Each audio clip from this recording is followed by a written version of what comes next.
Tom. Let's talk about the thing that everybody's talking about right now. It's the rain that's coming down. So there's been talk about water levels in Lake Ontario, not to mention the streams and rivers in the area.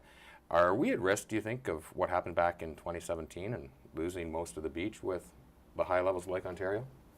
Well, first, on behalf of the citizens and council, we're hoping that won't take place. Right. I mean, I want to start with the positive. But I can share this evening, we received information from the GRCA, of course, who are our leaders in flood management and right. all things dealing with water. And they did give us some results that I'll share tonight, but I want to indicate to the public the press release will go out to members of the public tomorrow. We just received the information later in the day. At this point, to be exact, as we can tell from the rain we've been having, it appears that we're getting 2 to 3 centimeters each and every day. But compounded, as you know, is all the water to the north of us. Right, all the runoff. And Ottawa right. or up through Rice Lake and the other larger bodies of water.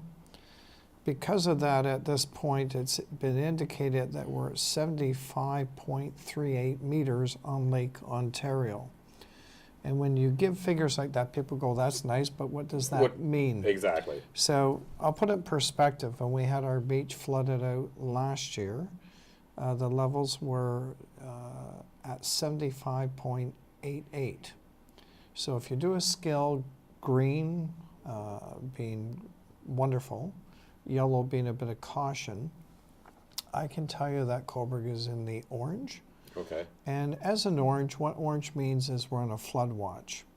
So right now we're if my math is right, 0.50 meters spread over Lake Ontario to meet the same levels we had this time last year. Or in 2017. 2017, right. I should say. So what we're looking for is what's happening to the north and, of course, to the east of us, that being Montreal, what's happening in Prescott, and that will certainly tell us what's happening in Cobourg and along many other municipalities along Lake Ontario. Excuse me. With that being said, the flood watch is in effect right now till May 8th. Right.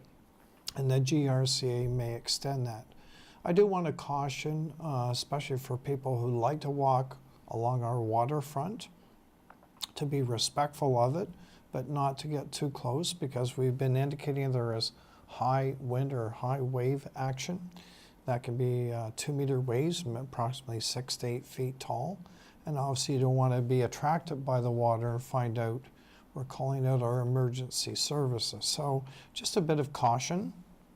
And this is also happening in Rice Lake. Their levels are rising as well. And of course, the hope is the Trent River will be able to take on that additional water level. So again, yes, we're on a flood watch. If we deem anything through GRCA that meets our emergency standards, then we will put those calls into place.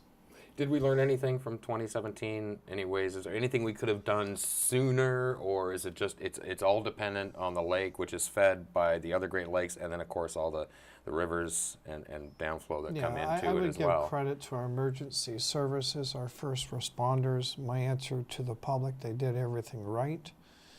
They protected our water courses. We gave out information. We gave warnings about not getting too clear to water bodies. We protected what we could. All our pollution plants were well protected. No issue with any of our plants. So in essence, sometimes we're a victim of circumstances. And, right. And some people say climate change. I'm sure there's more factors than just climate change, but we will be a victim if this happens again. It's just the mass of water, because please remember, we keep thinking of Lake Ontario, but we're dealing with Ottawa River, the major bodies of water. We're dealing with the St. Lawrence Seaway. So that's a lot of water. And the reason for that is because that's where the lake drains, right? So we got to be aware of what's happening in Prescott, in Ottawa, in Montreal, because a lot of the conversation about, well, why don't they just open up the dam? Well, then you're flooding out everything that's further east. Correct. And remember, too, we're working with our counterparts in the United States of America. I think some people forget that we share, if you look at the Right. boundaries, Canadian side, United States of America side. And so, of course, they're putting whatever controls they're putting in place to contain not seawater, but certainly water levels there as well. So a lot involved. I mean, and you have to appreciate Lake Ontario is one of our, that's why they're called Great Lakes. Right.